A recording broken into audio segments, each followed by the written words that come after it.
जय हिंद मेरे भाई। जैसा कि आप सभी को पता है कि दरोगा का जो पीटी एग्ज़ाम हुआ था उसका रिजल्ट आज डिक्लेयर हुआ है, ठीक है। और ये जो आप देख रहे हैं मेरे स्क्रीन पर, ये मेरा एडमिट कार्ड हुआ। और ये साइड जो देख रहे हैं मेरा, जिसमें रिजल्ट हुआ है, तो ये मैं यहाँ पे स्क्रीनशॉट लगा दिया, तो आप देख सकते हो।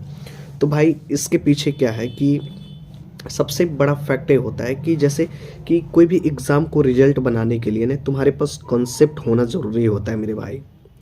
तो कंसेप्ट को कैसे सीख सकते हैं, कंसेप्ट कैसे डेवलप होगा, तो मैं आज अपनी पूरी जर्नी को शेयर करूंगा कि किस प्रकार से हम अपनी दरोगा में किस प्रकार से हमने कंसेप्ट को अच्छे से डेवलप किया और कैसे समझो कि एग्ज़ाम क्लियर करने का सफ़र कैसा रहा, कैसे कैसे हम अपनी तैयारी को देते थे। तो बहुत सारे भाई, ऐसा नहीं कि मैं इसी एग्ज़ाम को टारगेट कर रहा हूँ। आप देखो एसएससी में भी देखो जीके जीएस का सेशन आता है, ठीक है। एसएससी में आता है जीके जीएस का सेशन, तो बिहार एसआई दरोगा में भी आता है, बिहार एसएससी में बिहार कर्मचारी चयन आयोग, जिसको इंग्लिश में बोलते हैं बिहार स्टाफ सिलेक्शन कमीशन। तो समझो कि वगैरह वगैरह एनी डिपार्टमेंट में जिसमें जीके जीएस पूछा जाता है। तो भाई लोग में प्रॉब्लम ये होता है कि जैसे हम अपनी जीके जीएस को कैसे इंप्रूव कर सकते हैं, कैसे हम समझ सकते हैं कि इस चीज़ों को हमें पढ़ना होता है और यही चीज़ हमको एग्ज़ाम में आता है। तो कॉन्सेप्ट मैं बोलूँगा कि भाई मैं जो अपनी तैयारी को दिया था, एनसीईआरटी बुक को आप फॉलो करो। मैं बोलूँगा कि आप 6 से लेकर 12 तक का जो भी एनसीईआरटी बुक होता है ना, मैं ऐसा इसलिए बता रहा हूँ इस वीडियो में कि देखो, अगर भाई मेरे एनसीईआरटी बुक को अगर आप फॉलो करते हो 6 से लेकर 12 तक का, तो आप क्या है ना कि अगर जिसको नहीं भी समझ में आता है कि जीके जीएस कैसे याद करना है, क्या होता है, हिस्ट्री में क्या क्या पढ़ना होता है, तो आपको एनसीईआरटी में सब कुछ मिल जाएगा देखने को। तो मैं तो बोलूँगा कि भाई अगर तुम्हें कॉन्सेप्ट अगर डेवलप करना है, तुमको अगर नॉलेज अगर गेन करना है, तो आप एनसीईआरटी बुक को एक बार पढ़ कर देखो 6 से लेकर 12 तक का।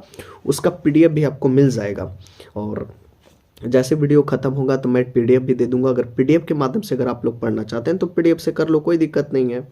और अगर भाई लग रहा है कि मुझे बुक अगर खरीद लेना चाहिए, ऐसे बुक अगर आपके पास अगर है ना मेरे भाई, तो जब बुक आप पढ़ोगे, उसको रीड करोगे, तो आपको समझ में आएगा कि हिस्ट्री में क्या क्या चीज़ों को कैसे कैसे डेवलप हुआ, कैसे कैसे विकास हुआ, कैसे कैसे फिर हम लोग पुरानी चीज़ों में देख रहे थे, पुरानी चीज़ों के बारे में हम लोग जान रहे थे, कैसे कैसे धीरे धीरे हम अब की चीज़ों में आने लगे। फिर धीरे धीरे यही सब फैक्ट होता है। तो वहाँ से क्या होगा कि जब तुम चीज़ों को वहाँ एनसीईआरटी से तुम कवर करोगे ना मेरे भाई, तो समझो कि कोई भी एग्ज़ाम, चाहे एसएससी की कोई भी एग्ज़ाम, चाहे बिहार दरोगा की कोई भी एग्ज़ाम, बिहार की कोई भी एग्ज़ाम जहाँ पे जीके जीएस को पूछा जाता है, तो वहाँ से क्या होता है कि एनसीईआरटी से जब आप पढ़े रहोगे, तो आपको जब समझो कि दुनिया का सबसे टफेस्ट एग्ज़ाम होता है यूपीएससी मेरे भाई, दुनिया का सबसे टफेस्ट एग्ज़ाम, वो भी एनसीईआरटी बुक को फॉलो करता है और वहीं से क्वेश्चन को बनाता है। तो समझ सकते हो ना कि कॉन्सेप्ट हमारा डेवलप कितना बड़ा ज़रूरी होता है, कितना मेन फैक्ट रखता है कॉन्सेप्ट को डेवलप करने के लिए। तो एनसीईआरटी से अगर आप करोगे तो समझो कि जीके जीएस में आपको कहीं भी प्रॉब्लम नहीं होगा, ठीक है। सारे सब्जेक्ट का आप एनसीईआरटी पढ़ सकते हो।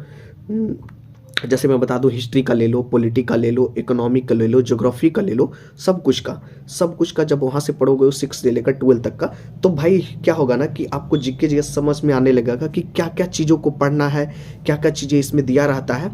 उसके बाद तुम भी मेरे भाई प्रीवियस ईयर की ओर जाओगे, तो प्रीवियस ईयर से पता चल पाएगा कि क्या क्या चीज़ों को हम एनसीईआरटी में पढ़े हैं। जब क्वेश्चन को देखोगे, चाहे कोई भी एग्जाम का है, जब क्वेश्चन को देखोगे तो समझ में आएगा कि अच्छा ये सब एनसीईआरटी से बुक से उठाया हुआ क्वेश्चन है, और वहीं से बनते हैं, वास्तव में वहीं से बनते हैं क्वेश्चन भाई, एनसीईआरटी बुक से ही बनता है क्वेश्चन। तो वहाँ से जब तुम पढ़ोगे, जब प्रीवियस ईयर क्वेश्चन जब लगाओगे, तब पता चल जाएगा कि भाई क्वेश्चन कहाँ से रियली में आते हैं, ठीक है भाई। तो मैं तो बोलूँगा कि भाई अगर आप तुमको जीके जीएस में अगर प्रॉब्लम होता है, नहीं याद हो पाता है, नहीं समझ में आता है, तो सबसे पहले एनसीईआरटी बुक को फॉलो करो, वहाँ से सब कुछ चीज़ें समझ में आने लगती है। थैंक यू भाई।